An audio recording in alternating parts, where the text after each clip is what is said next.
No country in the world is more mysterious and magnificent than China.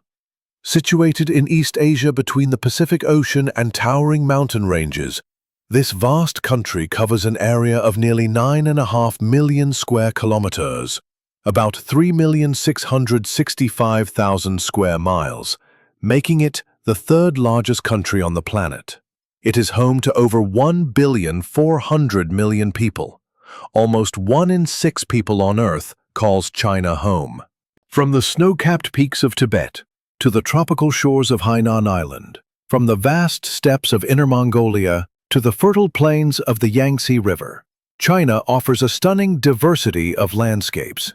The Great Plain has supported millions of people for millennia, and the mighty Yellow and Yangtze rivers served as the cradle of one of the world's most ancient civilizations.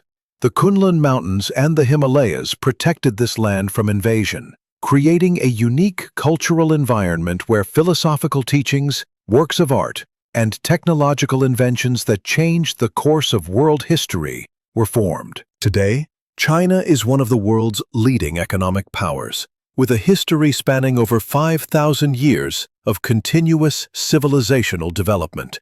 It is a country where the ancient philosophical teachings of Confucius coexist with the modern skyscrapers of Shanghai, where traditional calligraphy coexists with high technology, and imperial palaces stand in the shadow of space centers. Modern transportation systems coexist with the latest generation of electric cars on the streets of Chinese cities. In one neighborhood, you can see an ancient temple with burning incense, and across the street, the office of an artificial intelligence company. Chinese civilization has experienced ups and downs, conquests and revivals, but each time it has found the strength to rise and move forward. This remarkable capacity for self-awareness, adaptation, and rebirth has made China not just a country, but an entire world, with its own laws, traditions, and dreams. But few people know that the Qin dynasty, which united the disparate Chinese kingdoms in 221 BC, used not only stone and earth to build the Great Wall, but also rice. The sticky rice porridge served as a binding agent, making the wall so strong that many sections still stand, having survived more than 2 millennia of wars, earthquakes, and natural disasters. This fact perfectly symbolizes the Chinese approach to life, using the simplest and most accessible means to create enduring treasures. Even more astonishing is the fact that Chinese writing has evolved continuously over thousands of years while maintaining its core structural principles. With proper scholarly training, modern Chinese people can interpret classical texts written over 2,000 years ago, creating a remarkable cultural continuity that connects contemporary scholars with ancient philosophers and their profound wisdom. This is the story of a country that gave the world gunpowder and the compass, paper and printing, porcelain and silk, tea and noodles. A country that created the first banknotes and mechanical watches, seismographs and magnetic compasses. But it is also the story of a people who survived terrible wars and famines, revolutions and reforms, and who managed to preserve their cultural identity through all trials. This is the story of China, the dawn of civilization in the valleys of the great rivers. Long before the first pyramids appeared in Egypt and city-states arose in Mesopotamia, astonishing cultures were already developing in the remote river valleys of China. Around 7,000 years ago, the ancient inhabitants of the Middle Kingdom learned to grow rice in the marshy lowlands and millet in the uplands. They domesticated pigs and dogs, invented pottery, and began to work jade, a stone that became a symbol of Chinese civilization for millennia to come. The Yellow River, known to the Chinese as Huanghe due to the vast quantities of yellow silt carried down from the high plateaus, was the true cradle of Chinese civilization. Its waters irrigated the fertile plains of northern China, but also brought death and destruction during floods. It's no coincidence that the Chinese called the Yellow River the woe of the sons of Han. Every change in the river's course resulted in the deaths of hundreds of thousands of people. However, it was precisely the struggle against this uncontrollable force that taught the ancient Chinese to work together, create complex governance systems, and plan decades in advance. In the south of the country, the Yangtze River, Asia's longest river, became the main waterway, stretching approximately 6,300 kilometers from the Tibetan glaciers to the East China Sea. Rice cultivation developed in its basin, becoming the staple food for hundreds of millions of people. Rice terraces carved into the hillsides created a unique landscape that European travelers compared to giant staircases leading to heaven. The first archaeological traces of a developed culture date back to the Neolithic period, approximately 8,000 years ago. The Yangshao culture, named after the site of its first excavations, left behind remarkable painted vessels with geometric and zoomorphic designs. These ancient artisans were already skilled in creating complex compositions, intertwining images of fish, birds, and human faces. Their settlements were well-planned villages with public buildings in the center and residential buildings around the perimeter, the prototypes of future Chinese cities. Around 5,000 years ago, they were replaced by the Longshan culture, whose creators learned to make black, polished ceramics so thin they resembled eggshells. The Longshan people already used the potter's wheel, knew how to work metals, and built the first fortified settlements. Their cities were surrounded by high earthen ramparts, the first fortifications on Chinese soil. Legends say that during this time, semi-mythical rulers lived who laid the foundations of Chinese civilization. Fu Xi taught people fishing and hunting, created the first musical instruments, and invented the 8 trigrams, the basis for the divination Book of Changes. Shennong, the divine farmer, showed people how to grow grains and sampled hundreds of plants to discover medicinal herbs, thus giving birth to traditional Chinese medicine. Huangdi, the Yellow Emperor, united the tribes, invented the compass and calendar, and his wife taught people how to breed silkworms and weave silk. Of course, these stories are the product of folklore, but they reflect the real achievements of the ancient Chinese. Archaeologists have indeed found fish hooks and harpoons, stone hoes and sickles, primitive musical instruments, and even remnants of silk fabrics in cultural layers from that time. The legendary Jia dynasty and the historical Shang dynasty. According to Chinese chronicles, the first Jia dynasty was founded around 4,000 years ago. Its founder, Yu the Great, became famous for taming the floods on the Yellow River by digging canals and building dams.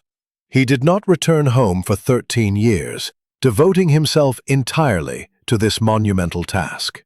When the work was completed, the grateful people proclaimed him ruler. Yu established the principle of hereditary succession by passing the throne to his son, Qi. Thus was born the idea of dynastic rule, which defined China's political system for the next 4,000 years. The Xia dynasty, according to legend, ruled for 471 years, but direct archaeological evidence of its existence remains limited. It is possible that this name refers to several early state formations united in a single legendary tradition. However, the Shang dynasty, which succeeded the Xia around 1600 BC, left behind abundant material evidence. In 1928, archaeologists discovered the remains of the capital of the late Shang dynasty, a city the Chinese called the Great City of Shang, near the modern city of Anyang. The excavations revealed a wondrous Bronze Age world with opulent palaces, elaborate tombs, and thousands of everyday objects. The most astonishing finds were the so-called oracle bones, turtle shells and ox shoulder blades bearing ancient Chinese inscriptions. Shang priests asked gods and ancestral spirits questions about the weather, harvests, wars, and diseases, inscribing them on the bones and then heating the bones over a fire until cracks appeared. From the shape and direction of the cracks, they deciphered the answers from higher powers. These inscriptions, comprising over 3,000 characters, are the direct ancestors of modern Chinese characters. Many of the characters are easily recognizable. A picture of a man with outstretched arms meant big. A drawing of an eye with legs underneath meant look. And a woman with a child meant good. Thus was born the Chinese script, one of the world's longest, continuously used writing systems. The Shang state was a highly organized society with a clear social hierarchy. At the top stood the Wang, the king, who was both high priest and military leader. He was surrounded by a clan of nobles who owned land and chariots. Artisans created exquisite bronze vessels, weapons, and jewelry, while farmers cultivated millet, wheat, and rice. The Shang people were skilled metallurgists. Their bronze pieces are striking in their intricate forms and technical perfection. Ritual vessels, ding for boiling meat, gui for grain, and jue for wine, were decorated with fantastical patterns depicting dragons, birds, and mythical creatures. Some vessels weighed hundreds of kilograms. Their manufacture required enormous furnaces and dozens of artisans. The Shang's military might was based on horse-drawn war chariots. A chariot with a driver, archer, and spearman was a formidable force on the battlefield. Shang warriors used bronze swords, spears, halberds, and composite bows. For protection, they wore leather armor reinforced with bronze plates and shields made of wood and leather. The Shang religion was based on ancestor worship and the worship of the supreme deity, Shangdi, the Lord above. The spirits of deceased rulers and nobles were believed to continue to influence the affairs of the living, so sacrifices were regularly made to them. In royal tombs, archaeologists have found the remains of hundreds of sacrificed servants who were supposed to accompany their master into the afterlife. Shang art is distinguished by its particular sophistication. Jade carvers created exquisite ornaments in the form of dragons, birds, and cicadas. Bone objects were adorned with intricate turquoise and mother-of-pearl inlays. Even simple pots were covered with elegant geometric patterns. The Shang dynasty controlled a vast territory in the Yellow River Basin, but its influence extended far beyond these boundaries. Shang artifacts have been found in southern China, Korea, and even Siberia, indicating extensive trade links. However, by the 11th century BC, the dynasty began to weaken and was forced to give way to a new power from the west. Golden Age of the Zhou dynasty. In 1046 BCE, the Zhou dynasty, led by King Wu of Zhou, defeated the last Shang ruler at the Battle of Muye. The victors did not destroy the achievements of their predecessors. Instead, they adopted and developed many elements of Shang culture. Thus began the reign of the longest-lasting dynasty in Chinese history, the Zhou dynasty, which held power for nearly 800 years. The Zhou rulers developed a brilliant political concept that defined Chinese thinking for millennia to come. They proclaimed the idea of the mandate of heaven, Tianming. According to this doctrine, heaven is the highest power in the universe, and it entrusts governance of the celestial empire to a worthy ruler. As long as the emperor follows the will of heaven, cares for the people, and observes rituals, his power is legitimate. But if he becomes cruel and corrupt, heaven revokes its mandate and the dynasty falls. This concept justified the overthrow of the Shang. The last Shang king was portrayed as a depraved tyrant who had lost the support of heaven. But it also laid the foundation for future rebellions against the Zhou themselves. Any successful uprising automatically proved that the old dynasty had lost the mandate of heaven. The Zhou kings established a feudal system of governance, They divided the country into numerous fiefdoms, which they granted to their relatives and allies. Each feudal lord received land and the peasants living on it in exchange for military service and tribute. This system ensured the rapid expansion of new territories and the spread of Zhou culture, but in the long term, it led to fragmentation. The capital of the early Zhou dynasty was the city of Haojing in the Weihe River Valley, a region of modern-day Xi'an. From here, Zhou armies launched campaigns north against nomadic tribes, south into the Yangtze Valley, and east to the sea coast. By the 8th century BC, the borders of the Zhou domains reached the modern provinces of Liaoning in the north, Fujian in the south, Shandong in the east, and Gansu in the west. The Zhou dynasty was a time of great cultural achievement. It was then that the Book of Songs was created, the oldest surviving work of Chinese poetry, comprising 305 works ranging from folk songs to temple hymns.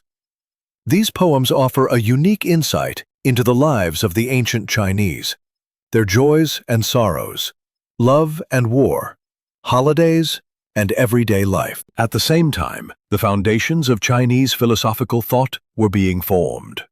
The Book of Changes, a complex system of divination and philosophical reflection on the laws of the universe, was developed. The concept of yin and yang, two opposing yet complementary forces governing the universe, was developed. Yin was associated with the feminine principle, darkness, cold, and passivity, while yang was associated with the masculine principle, light, warmth, and activity. Their harmonious interaction ensures balance in the world. Zhou masters reached new heights in bronze casting. Their pieces are distinguished by the elegance of their forms and the refinement of their decoration. New types of vessels, weapons, and musical instruments appeared.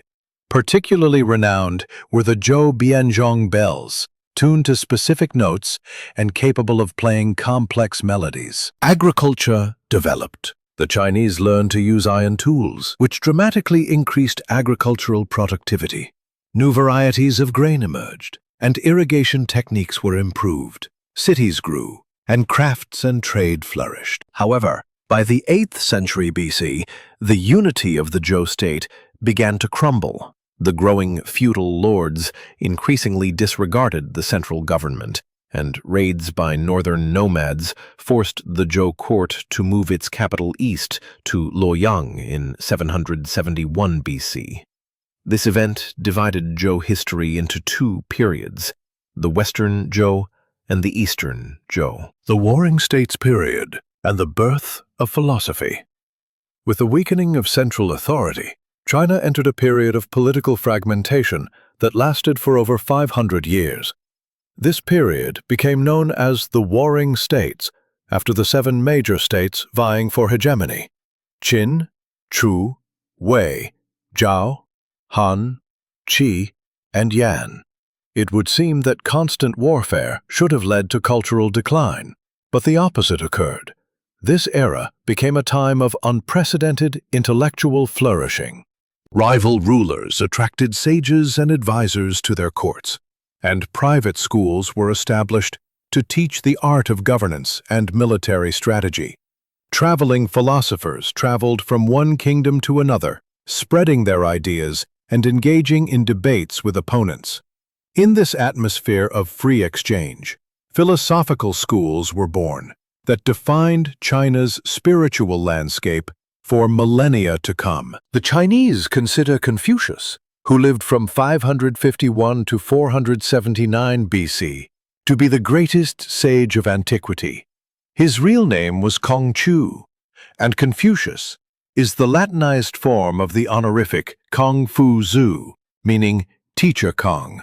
He was born in the small kingdom of Lu, in what is now Shandong province, the son of a minor official. Confucius lived during a time of turmoil, when the old order was crumbling. Aristocrats were losing power, and commoners were rising to high positions. He dreamed of restoring the golden age of the early Zhou dynasty, when, in his view, peace and justice reigned in the Celestial Empire. He based his teaching on the concept of Ren, humanity, or humaneness. A humane ruler cares for his subjects as if they were his own children. A humane son honors his parents, and a humane person treats friends with loyalty. Do not do to others what you would not wish for yourself, taught Confucius, formulating the golden rule of morality 500 years before the birth of Christ. He believed that people can be reformed through education and personal example, and that society can be rebuilt on the basis of moral principles, not brute force. Confucius founded the first private school in China, where he taught all who wished, regardless of social background. In education, there should be no distinctions between people, he proclaimed. His students recorded his teachings in the Analects, Conversations and Opinions, which became a reference book for Chinese intellectuals. Another great sage, Lao Tzu, the traditional founder of Taoism, is believed to have lived around the same time. Even less is known about his life than about Confucius. Tradition holds that he worked as a keeper of the archives at the Zhou court, and in his old age he went west and disappeared behind the mountain passes, leaving behind a single work, the Tao Te Ching, or Book of the Way and Virtue. According to Lao Tzu, the Tao is the fundamental principle of the universe, the indescribable and incomprehensible path along which all things move. A wise ruler must follow the principle of Wu Wei, non-action, that is, not interfere with the natural course of events. The best government is one the people are unaware of. The best law is one that need not be enforced. The best war is one avoided. The Taoists valued simplicity and naturalness. Return to primordial simplicity, urged Lao Tzu. They criticized Confucian morality as artificial and argued that humans are naturally good and that evil is the result of a flawed social structure. The third great teacher of antiquity was Mozi, who lived in the 5th to 4th centuries BCE. He preached universal love, the idea that one should love all people as one's own family. Mozi condemned war and extravagance, calling for a simple life and mutual assistance. His followers created a disciplined organization whose members took a vow of poverty and dedicated their lives to protecting the weak. The legendary strategist Sun Tzu, author of The Art of War, also lived during the Warring States period. His work, consisting of 13 short chapters, has become a classic of military thought. The supreme excellence is to defeat the enemy without fighting, Sun Tzu taught. He emphasized the importance of intelligence, disinformation, and psychological warfare. His ideas remain relevant today. The art of war is studied in modern military academies and business schools. Another famous strategist, Sun Bin, was a descendant of Sun Tzu and developed his ideas. He is particularly famous for his victory over the army of the Kingdom of Wei at the Battle of Maling in 342 BC, where he employed a feint retreat and lured the enemy into an ambush. The Warring States period gave rise to many other philosophical schools. The legalists, led by Han Feizi, argued that people could only be governed through strict laws and harsh punishments. They rejected Confucian morality and Taoist naturalness, considering them ineffective. People can be forced to follow the way, but they cannot be forced to understand it, the legalists argued. The Yin-Yang school developed ideas about opposing forces governing the world. Its representatives created a complex cosmological system, including the theory of the 5 elements: wood, fire, earth, metal, and water. Each element corresponded to a specific season, color, direction, organ of the human body, and much more. The School of Names studied logic and semantics, exploring the relationship between words and the concepts they denoted. Its representatives created the first logical paradoxes in Chinese history, similar to Zeno's paradoxes in ancient Greece. Military technology also developed rapidly. In the 4th century BC, the Chinese began to widely use iron weapons, which were cheaper and more durable than bronze.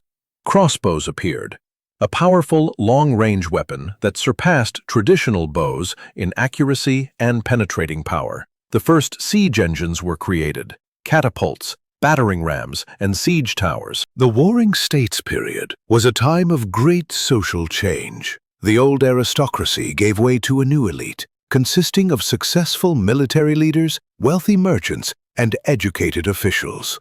A monetary economy developed, agricultural methods improved, and cities grew. But endless wars exhausted the country. By the 3rd century BC, it became clear that fragmentation would end, with unification under the rule of the strongest. This strongest turned out to be the Western Kingdom of Qin, the great unification of the Qin Empire. On the western edge of the Chinese world, in the Weihe River Valley, lay the Qin Kingdom. Its inhabitants were considered semi-barbarians, derogatorily called Western Rong. But it was this harsh land, forged in constant battles with nomads, that gave birth to the rulers destined to unite the Celestial Empire. In the mid-4th century BC, a remarkable man arrived in Qin. Shang Yang, a fugitive aristocrat from the Wei state. He convinced the Qin ruler to implement radical reforms based on the principles of legalism. Shang Yang abolished the old feudal system and divided the country into administrative districts governed by appointed officials. He introduced uniform laws that harshly punished the slightest infractions but generously rewarded military exploits. Qin society was militarized to the extreme. Men were promoted to military rank only for the severed heads of enemies. Peasants were expected to farm and fight. Anything else was considered harmful. Merchants and artisans were subject to heavy taxes, and philosophers and poets were labeled parasites. These harsh measures bore fruit. The Qin army became the most disciplined and combat-ready in China. Qin soldiers wore standardized weapons and armor, fought in precise formations, and followed orders without question. Their opponents, accustomed to chivalrous duels and ostentatious bravery, were no match for this military machine. In 259 BC, 13-year-old Ying Zheng ascended the Qin throne. During his early years, advisors ruled for him. But upon reaching adulthood, the young ruler demonstrated an iron will and boundless ambition. He set himself the grandiose goal of conquering all the Chinese kingdoms and creating a unified empire. The Qin armies advanced systematically and inexorably. In 230 BC, the Han Kingdom fell. In 228 BC, Zhao. In 225 BC, Wei. In 223 BC, Chu. In 222 BC, Yan. And in 221 BC, Qi. Within 15 years, Yingzheng had conquered 6 kingdoms and united China under his rule. Having defeated his last enemies, Yingzheng assumed the new title of Qin Shi Huangdi, meaning First Emperor of Qin. This was a revolutionary decision. Previous rulers had held the modest title of Wang, king, but Shi Huangdi declared himself Huangdi, august emperor, equating his power with that of the legendary rulers of antiquity. Shi Huangdi carried out reforms that forever changed the face of China. He abolished feudalism and divided the country into 36 commanderies, each ruled by appointed governors. A unified system of laws was introduced, identical for all parts of the empire. The monetary system was standardized. Henceforth, only round coins with a square hole in the middle were to circulate throughout the country. Measures of length, weight, and volume were standardized. Writing was unified. From the many regional variations of hieroglyphs, a single binding system was created for all. Even the track widths of wheels were made uniform, so that carts could move freely throughout the empire. To strengthen unity, the emperor ordered the walls between the former kingdoms to be torn down, but the fortifications on the northern border to be preserved and connected. Thus was born the famous Great Wall of China, a colossal structure stretching for thousands of kilometers from the seacoast to the mountain deserts. The construction of the wall was one of the largest projects in human history. Hundreds of thousands of soldiers, peasants, and prisoners participated. The work was carried out in inhumane conditions. In the summer, workers suffered from heat and thirst, and in the winter, from cold and hunger. According to some estimates, up to 400,000 people died during its construction. Their bodies were often buried directly within the wall, and the Chinese still call it the world's longest cemetery. But the Great Wall truly protected China from the raids of northern nomads. Its powerful fortifications, complete with towers, barracks, and warehouses, created an impenetrable barrier. A system of signal fires allowed a message of an enemy attack to be transmitted from the border to the capital within hours. Shi Huangdi was not only a great military leader and reformer, but also a ruthless tyrant. He dealt brutally with any opposition, exiled and executed dissenters, and burned the books of ancient philosophers. In 213 BCE, the emperor ordered the burning of all historical chronicles and philosophical works, except for technical treatises. And the following year, 460 Confucian scholars were buried alive in the capital for criticizing imperial policies. Shi Huangdi was obsessed with the idea of immortality.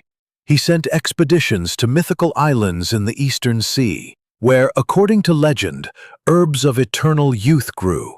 Alchemists concocted elixirs of life for him from mercury and other poisonous substances. Ironically, it was these very cures for death that most likely proved the emperor's undoing. He died in 210 BC while touring the country, likely from mercury poisoning. To protect him in the afterlife, Shi Huangdi ordered the creation of a remarkable terracotta army. In a vast underground complex next to the imperial tomb, thousands of life-size clay warriors stood. Each warrior had individual facial features, hairstyle, clothing, and weaponry. Clay horses, chariots, musicians, and officials stood nearby, a complete reflection of the real imperial army and court. However, the Qin dynasty outlived its founder by only 4 years. The death of the Iron Emperor unleashed a power struggle between his sons and advisors. Rebellions against the hated Qin regime broke out across the country. In 206 BCE, the last Qin emperor surrendered to the rebels, and the dynasty came to an end. The Qin reigned for only 15 years, but it was enough to change China forever. Shi Huangdi created a model of a centralized empire that lasted for over 2,000 years. His administrative reforms, the unification of the written language, and the standardization of measures became the foundation of Chinese unity. Even the name China itself derives from the name of the dynasty, Qin. Golden era of the Han dynasty. After the fall of the Qin, a new civil war broke out in China between contenders for the imperial throne. The main rivals were Liu Ban, a peasant's son turned rebel leader, and Xiang Yu, an aristocrat from the state of Chu, renowned for his incredible bravery. Xiang Yu was a true hero. Chinese chronicles speak of his superhuman strength and martial prowess. He could lift a tripod weighing 1,000 jin, about 500 kilograms, and on the battlefield, he killed dozens of enemies. But Xiang Yu was too proud and straightforward for the intricacies of political struggle. Liu Bang, on the other hand, was a cunning and wily politician. He knew how to attract allies, forgive enemies when it suited his purposes, and exploit his opponent's weaknesses. At the decisive Battle of Gaisha in 202 BC, Xiang Yu's army was surrounded and routed. The proud commander, unwilling to surrender, committed suicide by slitting his throat with his own sword. Liu Bang became emperor under the temple name Gaozu and founded the Han dynasty, which ruled from 206 BCE to 220 CE, longer than any other dynasty in Chinese history. The Han period is divided into the Western Han, 206 BCE, 9 CE, and the Eastern Han, 25 to 220 CE, with a brief interruption for Wang Meng's usurpation. The Han emperors skillfully combined Qin administrative methods with a more humane policy. They retained a centralized system of government, but rejected the excesses of legalism. Confucianism was proclaimed the state ideology, and the Confucian classics became the foundation for the education of officials. Under the Han dynasty, the famous examination system for selecting civil servants was established. Candidates had to demonstrate knowledge of Confucian texts and the ability to write poetry and essays on political topics. This system, with some modifications, lasted until the early 20th century and ensured China's highly educated civil servants. Emperor Wu of Han, who reigned from 156 to 87 BCE, is considered the greatest of the Han emperors. He significantly expanded the empire's borders, conquering the modern-day provinces of Fujian and Guangdong in the south, Korea in the east, and Vietnam in the southeast.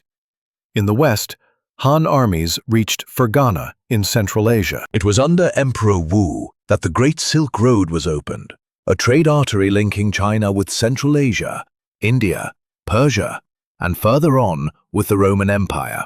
The Chinese diplomat, Zhang Qian, sent west by the emperor to seek allies against the Xiongnu nomads, was the first Chinese to reach Bactria and Sogdiana. His reports opened the eyes of the Han court to the riches of the Western lands. The Silk Road carried Chinese silk, porcelain, lacquerware, iron and bronze westward. Horses, grapes, alfalfa, walnuts, pomegranates, glass, and precious stones were brought from the West. But it wasn't just goods that were traded. Ideas, technologies, and religious teachings were also spread. It was along the Silk Road that Buddhism entered China. The Han Dynasty was a time of great inventions. In 105 AD, the Chinese invented paper. According to tradition, it was created by the court official Cai Lun. He ground up tree bark, rags, and fishing nets, soaked the mixture in water, then spread it in a thin layer on a mat and dried. The resulting material was cheaper and more convenient for writing than bamboo strips or silk. Han astronomers created an accurate calendar, predicted eclipses, and observed planetary movements. They were the first in the world to record the appearance of sunspots and supernovae. Chinese records of astronomical phenomena from that time are still used by modern scholars. In the 1st century AD, inventor Zhang Heng created the world's first seismograph, an instrument for detecting earthquakes. The device consisted of a large bronze vessel shaped like a wine amphora, surrounded by 8 dragons holding balls in their mouths. When an earthquake occurred, a pendulum inside the vessel would set a mechanism in motion, and one of the dragons would release a ball into the mouth of a toad sitting below, indicating the direction of the epicenter. Han physicians achieved remarkable advances. They developed the theory of acupuncture, learned to perform complex surgical procedures, and created detailed atlases of the human body. The renowned physician Hua Tuo, who lived in the 2nd and 3rd centuries CE, was the first in the world to use general anesthesia for surgical procedures. Crafts and trade developed. Han artisans learned to make the finest porcelain, which Europeans would try in vain to replicate many centuries later. Chinese metallurgists mastered the smelting of iron and steel, creating sophisticated swords and agricultural tools. Han art is distinguished by its elegance and refinement. Painters created refined landscapes and portraits, while sculptors worked with stone, wood, and clay. Han lacquerware, with gold and silver inlays, was particularly renowned. Under the Han dynasty, classical Chinese literature began to emerge. The great historian Sima Qian created the historical records, the first systematic work on the history of China from the earliest times to the modern era. His work became a model for all subsequent Chinese historians. The poet Sima Xiangru became famous for his exquisite odes, and the poetess Ban Jieyu wrote elegiac poems about the fates of palace beauties. The first novels, theatrical plays, and philosophical treatises were written. Han society was strictly hierarchical. At the apex of the pyramid stood the emperor, the son of heaven, the mediator between the earthly and heavenly worlds. He was surrounded by the nobility, high-ranking officials, and military leaders. The middle class consisted of landowners, merchants, artisans, and scholars. At the base of the pyramid were the peasants, considered an honorable class because they fed the country, but in reality they had no rights and were often driven to poverty by heavy taxes. Towards the end of the Han dynasty, the empire was in deep crisis. Large landowners seized peasants' lands, taxes rose, and corruption flourished. Natural disasters, floods, droughts, locusts, led to famine and epidemics. In 184, the Yellow Turban Rebellion began, led by Zhang Zhao, who preached a blend of Taoism and folk beliefs and promised the advent of a great peace, a just society without rich or poor. Although the rebellion was suppressed, it seriously weakened the dynasty. In 220, the last Han emperor abdicated, and China entered a new period of fragmentation. Troubled times and the revival of unity. After the fall of the Han dynasty, China plunged into war and fragmentation for 3.5 centuries. Initially, the country was divided into 3 kingdoms: Wei in the north, Wu in the south, and Shu in the west. The 3 kingdoms period gave birth to numerous heroic legends about the wise strategist Zhuge Liang, the noble general Guan Yu, and the cunning ruler Cao Cao. Their adventures formed the basis of the classic Romance of the 3 Kingdoms, which every Chinese schoolchild knows by heart. But the reality was far less romantic. Endless wars ravaged the country, and famine and epidemics decimated the population. By some estimates, over 2 centuries of continuous warfare, China's population fell from 50 million to 20 million. Entire regions were depopulated, cities were reduced to ruins, and trade routes were overgrown. In 280, the general Sima Yan unified the country under the Jin dynasty, but this proved to be only a brief lull before a new storm. At the beginning of the 4th century, hordes of nomadic tribes descended upon China from the north.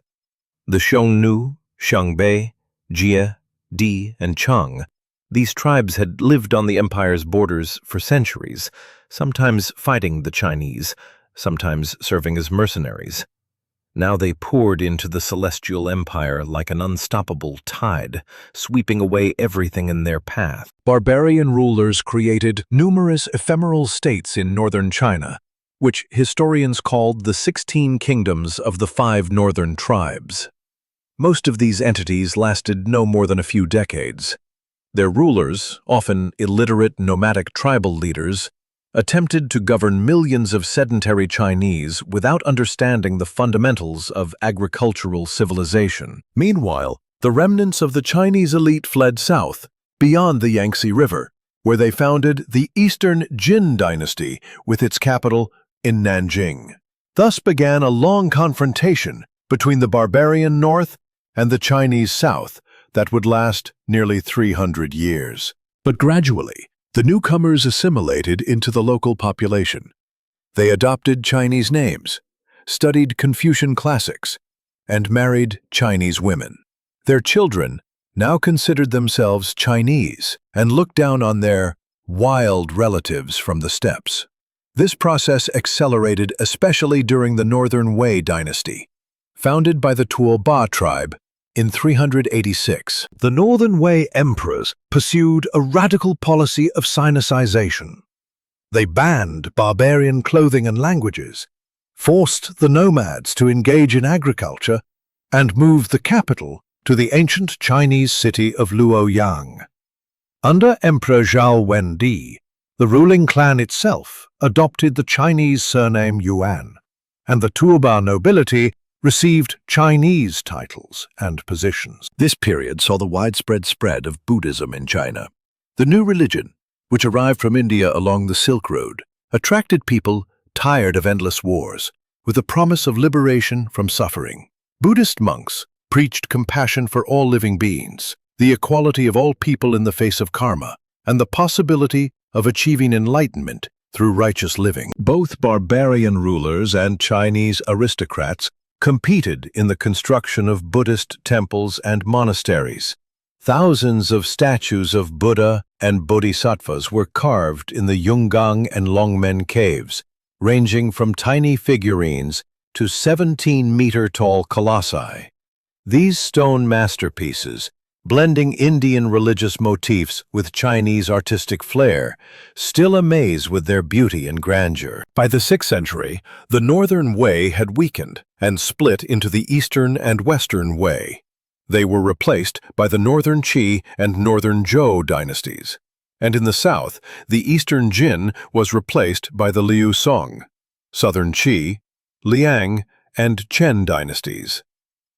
This period in Chinese history is known as the Southern and Northern dynasties. Despite political fragmentation, it was a time of cultural flourishing. Poets created new verse forms, with pentasyllable and heptasyllabic verses becoming particularly popular. Tao Yuanming celebrated the beauty of rural life and the joys of simple pleasures. Xie Lingyun created the genre of landscape poetry, capturing the subtlest nuances of nature's moods. During this time, the great calligrapher Wang Shiji lived, known by the Chinese as the perfect sage of calligraphy. His work, Preface to the Poems Composed at the Orchid Pavilion, is considered the pinnacle of the art of beautiful writing. Calligraphy became a distinct art form, focusing not only on the beauty of the characters, but also on rhythm, composition, and emotional expressiveness. Painting developed. Artists learned to convey spatial depth, depict mists and clouds, and depict people and animals in motion. The renowned art theorist Shi He formulated the 6 laws of painting, which became the foundation of the aesthetics of Chinese fine art. In 581, the general Yang Zhen overthrew the last emperor of the Northern Zhou and founded the Sui dynasty. 9 years later, he conquered the southern kingdoms and reunified China. The era of fragmentation had ended, but new great achievements lay ahead. The short reign of the Sui dynasty and its great construction projects. The Sui dynasty ruled for only 37 years, but left a deep mark on Chinese history. Its founder, Emperor Wen of Sui, was an energetic reformer. He restored a centralized system of government, unified legislation, implemented land reform, and created state granaries to combat famine. Under the Sui dynasty, the system of civil examinations was improved. Officials were now selected not only for their knowledge of Confucian texts, but also for their practical aptitude. 3 degrees were established: Xiucai, flowering talent; Jinshu, advanced scholar; and Mingjing, illuminated classics. This meritocratic system ensured that positions were filled by capable individuals, rather than just those born into privilege. Emperor Yang of Sui, who succeeded his father in 604, is remembered for his grandiose construction projects. The most ambitious was the Grand Canal, connecting the Yellow River in the north with the Yangtze River in the south. This colossal waterway, stretching over 1,800 kilometers, allowed rice from the fertile south to be transported to feed the northern capitals. The construction of the Grand Canal required enormous human resources. Over 5 million workers participated in the project, including soldiers, peasants, and prisoners. Many died from exhaustion and disease, but the canal became one of China's greatest engineering achievements, facilitating trade and administration for centuries to come. Emperor Yang also rebuilt and extended the Great Wall, created a new capital at Luoyang with magnificent palaces and gardens, and maintained a vast army and fleet. However, his ambitious foreign campaigns proved disastrous. 3 unsuccessful invasions of the Korean kingdom of Goguryeo between 611 and 614 drained the empire's resources, and cost hundreds of thousands of lives. The burden of taxation and forced labor became unbearable for the common people. Rebellions broke out across the empire, and in 618, Emperor Yang was assassinated by his own guards. The Sui dynasty, despite its significant achievements, had collapsed under the weight of its own ambitions. The Tang dynasty, the golden age of Chinese civilization. From the ashes of the Sui dynasty arose the Tang, which would preside over what many consider the golden age of Chinese civilization. The dynasty was founded by Li Yuan, a Sui general who seized power in 618 and became Emperor Gaozu of Tang. The Tang dynasty, ruling from 618 to 907, brought China to unprecedented heights of power, prosperity, and cultural achievement. The Tang capital, Chang'an, modern-day Xi'an, became the world's largest city with a population of over 1 million. Its wide boulevards, magnificent palaces, and cosmopolitan population attracted visitors from across Asia and beyond. The Tang emperors perfected the civil service examination system, creating a truly meritocratic government. The empire was divided into provinces and prefectures, each administered by scholar officials, selected through rigorous examinations. This system ensured efficient governance and social mobility based on talent rather than birth. Emperor Taizong, who reigned from 626 to 649, established the fundamental principles of Tang rule. He proclaimed that the emperor is like a boat and the people are like water. Water can carry the boat, but it can also overturn it. This philosophy emphasized the ruler's responsibility to serve the people's welfare. Under Emperor Xuanzong, 712 to 756, the Tang dynasty reached its zenith. The empire stretched from Korea in the east to the borders of Persia in the west, from Mongolia in the north to Vietnam in the south. The Silk Road flourished under Tang protection, bringing unprecedented prosperity and cultural exchange. Tang China was remarkably cosmopolitan and tolerant. The capital hosted communities of Arabs, Persians, Indians, Sogdians, and many other peoples. Buddhism, Taoism, and Confucianism coexisted peacefully, and foreign religions like Nestorian Christianity, Zoroastrianism, and Islam were permitted to practice freely. Women enjoyed relatively high status during the Tang period, epitomized by Empress Wu Zetian, the only woman in Chinese history to rule as emperor in her own right, 690 to 705. Despite initial resistance, she proved to be an effective ruler who expanded the empire and promoted talented officials regardless of their social background. Tang poetry reached heights that have never been surpassed in Chinese literature. Li Bai, known as the immortal poet, wrote verses celebrating friendship, nature, and the joys of life. Du Fu, called the sage of poetry, created profound works reflecting on social issues and human suffering. Their poems remain beloved and memorized by Chinese people today. Tang art and crafts achieved remarkable sophistication. Tang potters created the famous sansai, three-color glazed ceramics, while metal workers produced exquisite gold and silver vessels.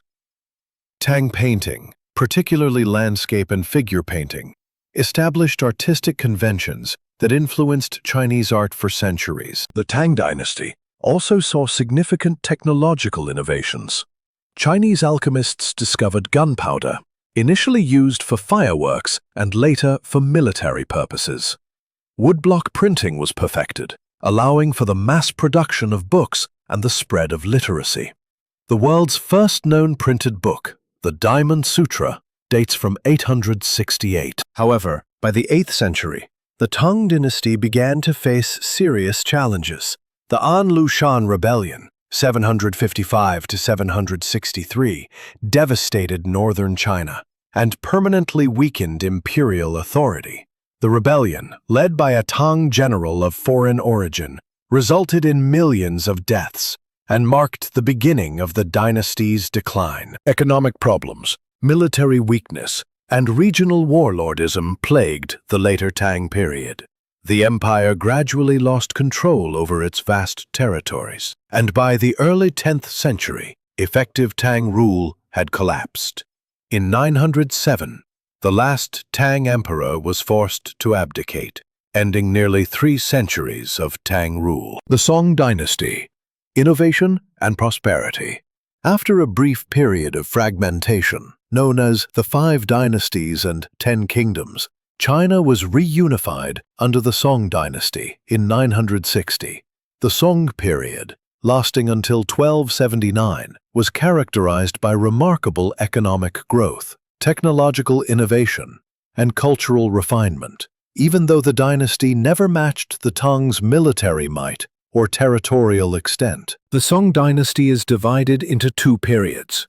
The Northern Song, 960 to 1127, with its capital at Kaifeng, and the Southern Song, 1127 to 1279, which ruled from Hangzhou after losing northern China to the Jin dynasty.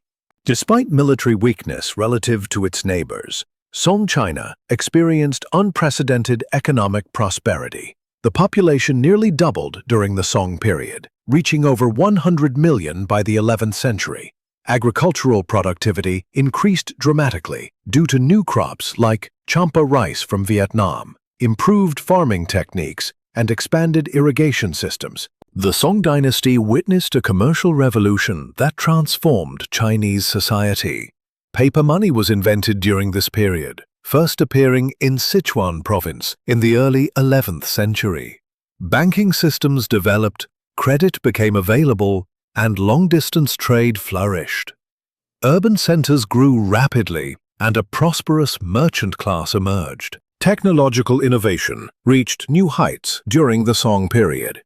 Chinese inventors developed the magnetic compass, movable type printing, and sophisticated mechanical clocks. Gunpowder weapons became increasingly important in warfare, leading to the development of bombs, cannons, and early firearms. Song scientists and engineers made remarkable advances. Shen Kuo, an 11th century polymath, described magnetic declination, theorized about the formation of river deltas, and made important astronomical observations.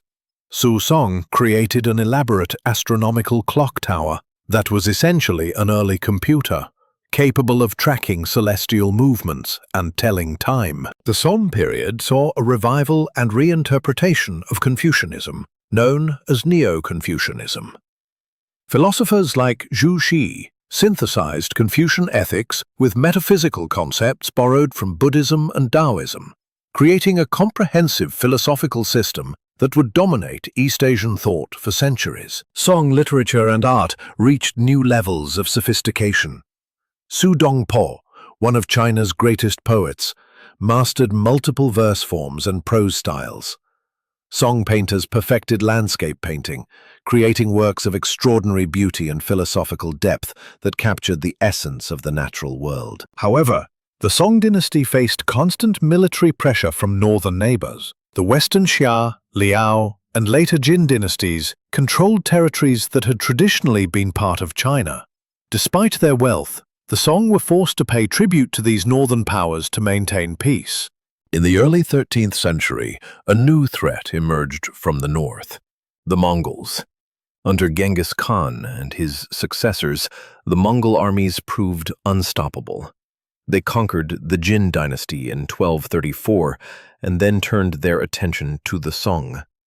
Despite fierce resistance, including the use of gunpowder weapons, the Song were gradually pushed southward. The final Song resistance collapsed in 1279, when the last Song emperor, an 8-year-old boy, died in a naval battle near modern-day Hong Kong.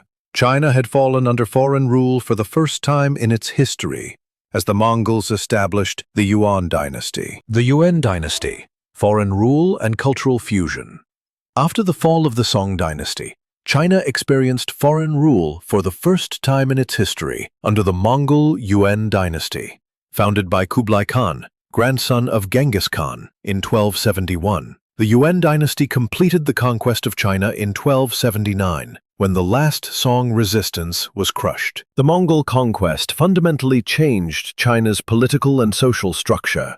Kublai Khan moved his capital from the Mongol steppes to Beijing, then called Dadu, and proclaimed the beginning of a new Yuan dynasty, adopting Chinese imperial ceremonies and administrative practices while maintaining Mongol military superiority. Yuan society was strictly hierarchical, divided into 4 distinct classes based on ethnicity and loyalty to Mongol rule.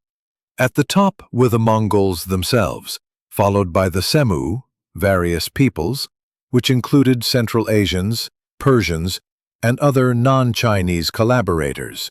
Below them came the Northern Chinese, who had lived under Mongol rule longer, and at the bottom were the Southern Chinese, the former subjects of the Song dynasty, who were considered least trustworthy. This discriminatory system created deep resentment among the Chinese population. Traditional Chinese scholars were excluded from high government positions, and the civil service examination system was largely abandoned. Instead, positions were filled based on ethnicity and personal connections, rather than merit and education. Despite political oppression, the Yuan period saw remarkable cultural achievements. The Mongol Empire's vast extent facilitated unprecedented cultural exchange along the Silk Road. Foreign merchants, artisans, and scholars flocked to Chinese cities, bringing new ideas, technologies, and artistic styles. The famous Venetian explorer Marco Polo visited China during this period, leaving detailed accounts of Yuan prosperity and grandeur. Yuan drama flourished, giving birth to what would become Chinese opera. Playwrights like Guan Hanqing and Wang Shifu created works that combined music, dance, poetry, and prose into unified artistic performances. These plays often contain subtle criticisms of foreign rule, allowing Chinese audiences to express their frustrations safely. The Yuan government initially attempted to maintain Mongol customs and traditions, but gradually succumbed to Chinese cultural influence. Later Yuan emperors increasingly adopted Chinese practices, restored Confucian education, and reintroduced the examination system. However, these reforms came too late to win genuine Chinese loyalty. Economic policies under the Yuan dynasty proved disastrous. The government issued excessive amounts of paper money, leading to severe inflation. Heavy taxation to support military campaigns and luxurious court lifestyles impoverished the peasantry. Natural disasters, including floods and droughts, compounded these problems, creating widespread suffering. By the 14th century, popular discontent had reached a breaking point. Secret societies, most notably the White Lotus sect, organized resistance movements across the empire.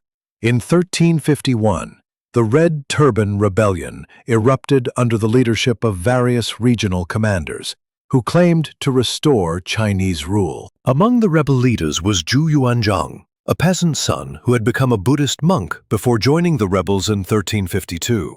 Through a combination of military skill, political cunning, and genuine concern for common people's welfare, Zhu gradually emerged as the dominant rebel leader. In 1368, Zhu Yuanzhang's forces captured Beijing, forcing the last Yuan emperor to flee to Mongolia. The Mongol Yuan dynasty had ended after 97 years of rule, and China was once again under native Chinese leadership. The Ming Dynasty, Restoration and Exploration. The Ming Dynasty, established by Zhu Yuanzhang, Emperor Hongwu, in 1368, represented a dramatic restoration of Chinese power and culture after a century of foreign rule. The new dynasty's name, Ming, meaning bright or brilliant, symbolized the dawn of a new era of Chinese greatness. Emperor Hongwu, ruling from 1368 to 1398, implemented sweeping reforms to restore Chinese civilization. He moved the capital to Nanjing, reinstated the Confucian examination system, and established a highly centralized government directly controlled by the emperor. His reforms aimed to prevent the corruption and weakness that had allowed foreign conquest. The early Ming period was characterized by aggressive expansionism and cultural renewal. Emperor Yongle, who ruled from 1402 to 1424, moved the capital to Beijing and commissioned the construction of the Forbidden City, a magnificent palace complex that demonstrated Ming power and sophistication. Under Emperor Yongle, China embarked on one of history's most remarkable maritime expeditions. Between 1405 and 1433, Admiral Genghis led 7 major naval expeditions that reached Southeast Asia, India, the Persian Gulf, and the eastern coast of Africa. These treasure fleets consisted of hundreds of ships and tens of thousands of crew members, demonstrating Chinese naval superiority and establishing diplomatic relations with dozens of foreign kingdoms. Zhenghe's expeditions were not motivated by conquest or colonization, but rather by the desire to establish China as the center of a vast tributary system. Foreign rulers were expected to acknowledge Chinese suzerainty and send regular tribute missions to Beijing in exchange for trade privileges and imperial protection. The Ming dynasty also oversaw remarkable architectural achievements. The Forbidden City, with its 999 rooms and elaborate decorations, became the symbol of imperial power. The Temple of Heaven, where emperors performed sacrificial ceremonies to ensure cosmic harmony, represented the pinnacle of Chinese architectural design. Ming artisans perfected many traditional crafts. Porcelain production reached new heights of technical and artistic excellence, with pieces exported throughout Asia and eventually to Europe. Ming furniture, characterized by elegant simplicity and expert craftsmanship, established standards that influenced Chinese design for centuries. Literature flourished during the Ming period. The 4 great classical novels of Chinese literature were written or compiled during this era. Romance of the Three Kingdoms, Water Margin, Journey to the West, and Dream of the Red Chamber. These works, written in vernacular Chinese rather than classical literary language, became beloved by readers of all social classes. The Ming examination system created a highly educated bureaucratic class. Scholars spent years studying Confucian classics, poetry, and essay writing to compete for government positions. Success in the examinations brought not only official rank, but also social prestige and economic security for entire families. However, the Ming dynasty gradually became increasingly conservative and isolationist. After the death of Emperor Yongle, his successors abandoned overseas expeditions and focused on defending China's land borders. The government prohibited private maritime trade and attempted to control all contact with foreign countries through official channels. This isolationist policy, while maintaining domestic stability, ultimately weakened China's position in an increasingly interconnected world. When European merchants and missionaries began arriving in significant numbers during the 16th century, China was ill-prepared to deal with these new challenges. The later Ming period was marked by increasing corruption, military weakness, and economic problems. The government struggled to defend against Japanese invasions of Korea in the 1590s and rising Manchu power in the northeast. Internal rebellions, natural disasters, and fiscal crises gradually weakened the dynasty's ability to govern effectively. The Qing dynasty, foreign rule and cultural synthesis. In 1644, the Ming dynasty fell to a combination of internal rebellion and foreign invasion. The rebel leader Li Zicheng captured Beijing, but his victory was short-lived. Manchu forces, invited by Ming general Wu Songui to help suppress the rebellion, instead seized power for themselves, establishing the Qing dynasty that would rule China for over 2.5 centuries. The Manchus, a people from northeastern China related to the Jurchens who had founded the Jin dynasty centuries earlier, proved remarkably adept at governing their vast Chinese empire. Unlike the Mongols, who had remained culturally distinct from their Chinese subjects, the Manchus adopted a sophisticated strategy of cultural synthesis that combined Manchu military traditions with Chinese administrative expertise. The early Qing emperors, particularly Kangxi, 1661 to 1722, Yongzheng, 1722 to 1735, and Qianlong, 1735 to 1796, presided over one of the most prosperous and stable periods in Chinese history. These three reigns, spanning 134 years, saw unprecedented territorial expansion, population growth, and cultural achievements. Under the Qing, China reached its greatest territorial extent, incorporating Mongolia, Tibet, and Central Asia into the empire.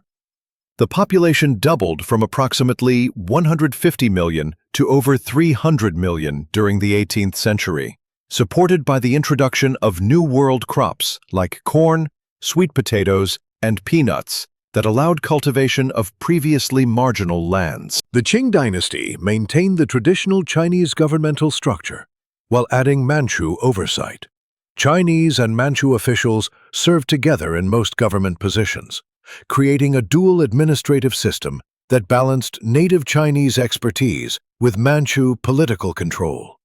The civil service examination system continued to function, ensuring continuity with past traditions while serving Manchu political needs. Qing cultural achievements rivaled those of any previous dynasty. Emperor Kangxi sponsored the compilation of the most comprehensive dictionary in Chinese history, containing over 47,000 characters. Emperor Qianlong commissioned the complete library of the Four Treasuries, an enormous anthology that preserved thousands of classical Chinese texts. The Qing period saw the flourishing of popular literature and art. The great novel Dream of the Red Chamber, written by Cao Shuai-qin in the mid-18th century, is considered the pinnacle of Chinese fictional literature. Qing painters perfected both traditional landscape painting and innovative artistic techniques that influenced later generations. However, the Qing dynasty's greatest challenge came from an unexpected source: European maritime powers seeking to establish trade relations and spread Christianity. The Portuguese had established a permanent base in Macau during the Ming period, but it was the arrival of the British East India Company and other European trading companies that fundamentally altered China's relationship with the outside world. Initially, the Qing government successfully controlled European trade by confining it to the single port of Canton, modern Guangzhou, and requiring all transactions to be conducted through licensed Chinese merchants, known as the Cohong. This Canton system allowed China to benefit from foreign trade, while maintaining strict control over foreign contact with Chinese society. The system worked well for over a century, but growing British demand for China's tea, silk, and porcelain created a massive trade imbalance. British merchants, seeking to balance their accounts, began importing opium from British-controlled India into China, despite Chinese government prohibitions.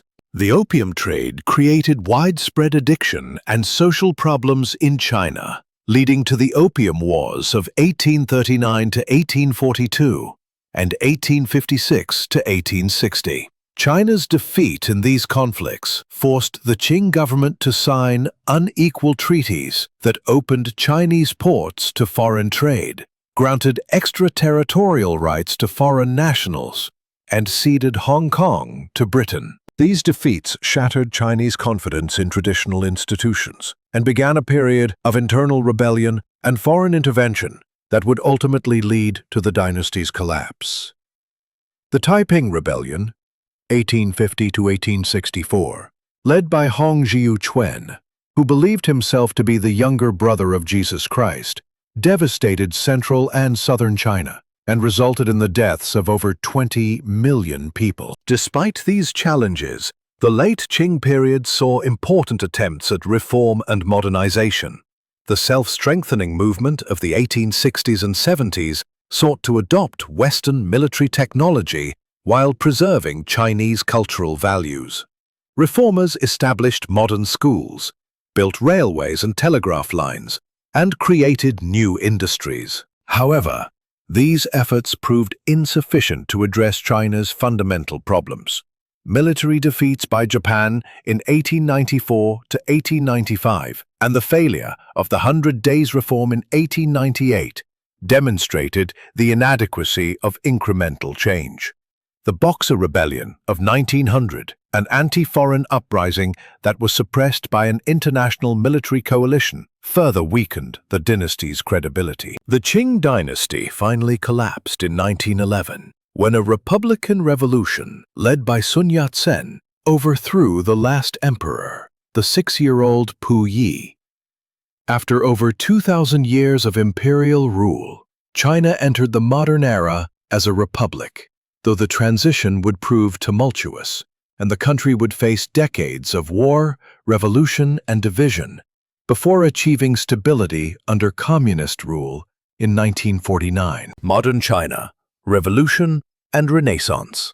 The fall of the Qing dynasty in 1911 marked the end of over 2 millennia of imperial rule and the beginning of China's painful transition to modernity. The Republic of China, established under Sun Yat-sen's leadership, initially promised to create a democratic, unified, and prosperous nation. But these hopes were quickly dashed by warlordism, foreign invasion, and civil war. The early Republican period was characterized by political fragmentation and social upheaval. Regional warlords carved up the country into personal fiefdoms, while intellectuals and students launched the May 4th movement in 1919, calling for science, democracy, and cultural renewal. This movement marked the beginning of modern Chinese nationalism and the rejection of traditional Confucian values. The Chinese Communist Party, founded in 1921, gradually emerged as a major political force under the leadership of Mao Zedong. After decades of struggle against the nationalist government of Chiang Kai-shek and the Japanese invaders during World War II, the Communists achieved victory in 1949, establishing the People's Republic of China. Under communist rule, China underwent radical social and economic transformation. The government abolished the traditional class system, redistributed land to peasants, and launched massive industrialization campaigns. However, these efforts were accompanied by political repression and economic disasters, including the Great Leap Forward 1958 to 1961, 1962, and the Cultural Revolution 1966 to 1976. After Mao's death in 1976, China embarked on a new path under Deng Xiaoping's leadership. The economic reforms begun in 1978 combined market mechanisms with communist political control, creating a unique model that has generated unprecedented economic growth and lifted hundreds of millions of people out of poverty. Under the leadership of successive generations, including Jiang Zemin, Hu Jintao, and now Xi Jinping, China has continued its remarkable transformation. Xi Jinping, who became General Secretary of the Communist Party in 2012 and President in 2013, has consolidated power and promoted what he calls the Chinese dream of national rejuvenation. Xi's administration has emphasized technological innovation, environmental protection, and the fight against corruption, while maintaining strict political control.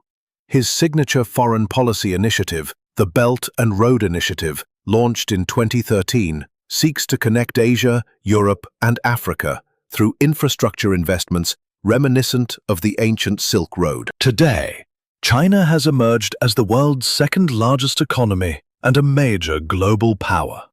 The country that once isolated itself from the world now plays a central role in international trade, technology, and diplomacy.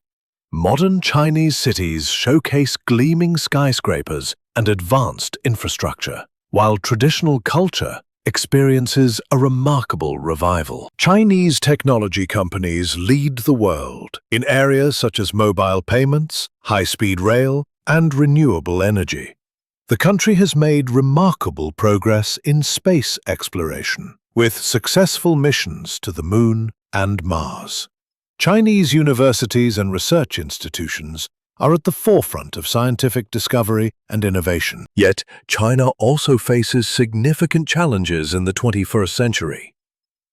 An aging population, environmental degradation, and growing inequality pose internal challenges, while tensions with the United States and other Western powers create external pressures. The COVID-19 pandemic, which first emerged in China in late 2019, tested the government's crisis management capabilities and affected China's international relationships. This is the story of China, a civilization that has endured for over 5,000 years, survived conquest and revolution, and continues to evolve while maintaining its essential character.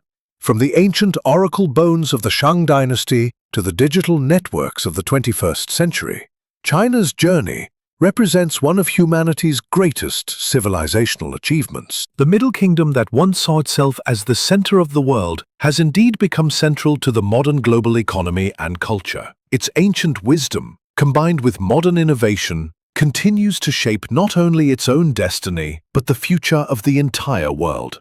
In the end, China's greatest achievement may be its ability to remain fundamentally Chinese while embracing the challenges and opportunities of an interconnected global civilization. Under Xi Jinping's leadership, China has entered what he calls a new era of socialism with Chinese characteristics, seeking to build a moderately prosperous society by the centenary of the Communist Party's founding in 2021 and achieve full modernization by the centenary of the People's Republic in 2049. This vision combines traditional Chinese values with modern governance, technological advancement with cultural preservation, and national strength with international cooperation. As China continues its remarkable journey through the 21st century, it carries with it the accumulated wisdom of 5 millennia of civilization, the lessons of triumph and tragedy, and the dreams of 1 4/10 billion people who seek to build a better future for themselves and their children. The story of China is far from over. Indeed, perhaps its most remarkable chapters are yet to be written. 5,000 years of Chinese civilization is not merely a chronological sequence of dynasties and emperors.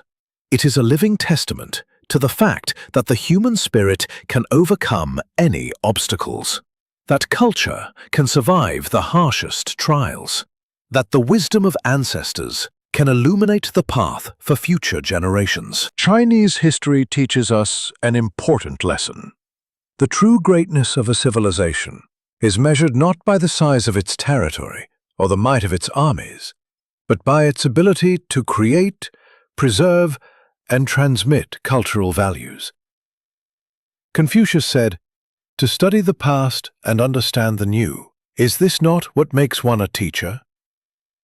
These words are relevant today as we observe how ancient wisdom merges with modern technology. Friends, if you enjoyed this journey through 5 millennia of Chinese history, please give this video a like. It helps the channel grow and create even more quality historical content. Subscribe to the channel and make sure to hit the notification bell so you don't miss new episodes. Ahead of us are exciting stories of other great civilizations: ancient India, Mesopotamia, Egypt, Greece, and Rome. And in the comments, tell us, which period of Chinese history seemed most interesting to you? What surprised you the most? Which civilization would you like to study next? Your opinion is very important to us. You help shape the content of this channel. Don't forget to share this video with friends who are interested in history. Together, we'll make the study of the past engaging and accessible to everyone. Thanks for watching. See you in the next episodes. History continues.